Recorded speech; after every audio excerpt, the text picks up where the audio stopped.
네, 조 바이든 미국 대통령 방한 이틀째 오늘 용산에서 윤석열 정부 들어서 첫 한미 정상회담이 열리고 있습니다. 윤 대통령 취임 11일 만으로 역대 최단 기간 내 이루어진 한미 정상회담으로 기록되는 겁니다. 네, 현장에 취재 기자 나가 있습니다. 연결해 보죠. 정조희 기자, 회담 아직 진행 중입니까? 네, 오후 1시 30분부터 3명씩 참여하는 소인수 회담이 진행됐는데 1시간 넘게 이어졌고 현재는 두 정상의 단독 환담이 진행되고 있는 것으로 전해졌습니다. 바이든 대통령은 국립현충원 현충탑을 참배한 뒤 오후 1시 20분쯤 이곳 용산 대통령실 청사에 도착했습니다. 윤 대통령이 1층 로비로 직접 나와 바이든 대통령을 영접했고 방명록을 작성했습니다. 이후 두 정상은 윤 대통령의 전용 엘리베이터를 타고 5층으로 이동해 함께 윤 대통령 집무실에서 소인수 회담을 시작했습니다. 소인수 회담이 예정된 시간보다 길게 진행되면서 조금 전부터 집무실 소파에서 단독 환담이 이어지고 있습니다. 이후에는 같은 층의 접견실로 이동해 확대 정상회담이 진행되는데 회담에는 추경호 경제부총리 겸 기획재정부 장관과 박진 외교부 장관 등 경제라인과 외교안보 핵심 인사들이 참석합니다.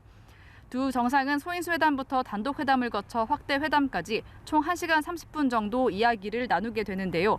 회담이 모두 종료되면 오후 3시 30분쯤부터는 지하 1층 대강당에서 공동 기자회견이 진행되는데 현재 일정상 조금 미뤄질 것으로 보입니다.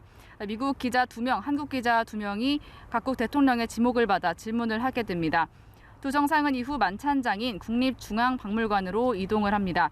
여야 대표를 비롯한 정계 인사들과 이재용 삼성전자 부회장 등 10대 그룹 총수들이 총출동할 예정입니다. 질 바이든 여사가 순방길에 오르지 않아 공식 일정이 없었던 김건희 여사는 만찬에 참석하지 않는다고 대통령실은 전했습니다. 다만 김 여사는 만찬에 앞서 바이든 대통령을 영접하고 인사할 예정입니다.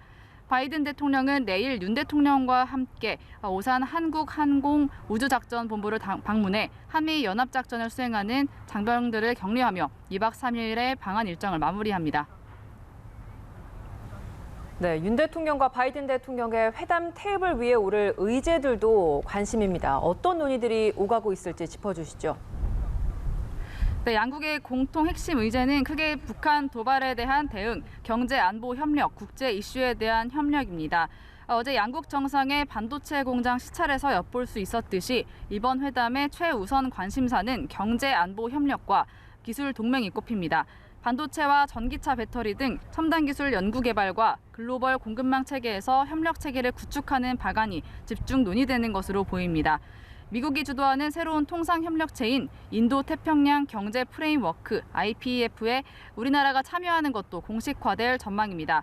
아울러 회담에서는 소형 모듈 원전을 포함한 차세대 원전 기술 개발과 해외 시장 진출 협력 등 우리 측의 강력한 요구로 원전 기술 협력 문제가 의제에 포함됐습니다. 북핵과 미사일 도발 등 한반도 정세도 빼놓을 수 없는 중요 의제인데요.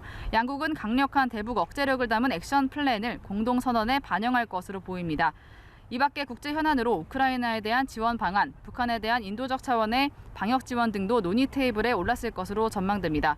지금까지 용산 대통령실 청사에서 연합뉴스TV 정주희입니다.